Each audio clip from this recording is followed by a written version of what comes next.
कांग्रेस सांसद राहुल गांधी हाल ही में अंडमान निकोबार दौरे पर गए थे। इस दौरान उन्होंने निकोबार आइलैंड के आदिवासी नेताओं के एक डेलीगेशन से मुलाकात की, उनकी समस्याएं सुनी और उन्हें हर संभव मदद का भरोसा भी दिया।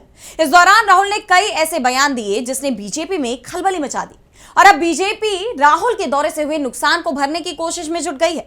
इसी क्रम में सरकार ने एक प्रेस विज्ञप्ति जारी की जिसे लेकर अब वो खुद ही घिर गई है। कांग्रेस ने इस मामले में जोरदार हमला बोला है। तो कैसे घिरी मोदी सरकार और क्या है ये पूरी खबर, जानेंगे इस रिपोर्ट में।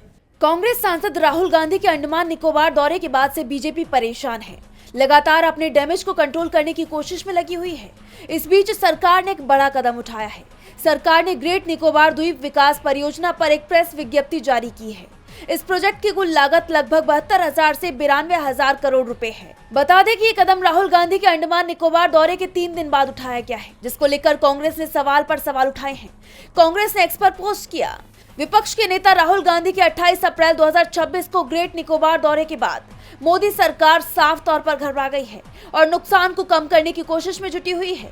सरकार ने 3 दिन बाद ग्रेट निकोबार द्वीप विकास परियोजना पर एक प्रेस विज्ञप्ति जारी की है, लेकिन ग्रेट निकोबार द्वीप विकास परियोजना पर 3 दिन बाद जारी की गई इस प्रेस विज्ञप्ति में प्रभावित स्थानीय समुदायों, पर्यावरणविदों, मानव विज्ञानी, शिक्षाविदों और नागरिक समाज के जरिए उठाई गई गंभीर चिंताओं का कोई समाधान नहीं है।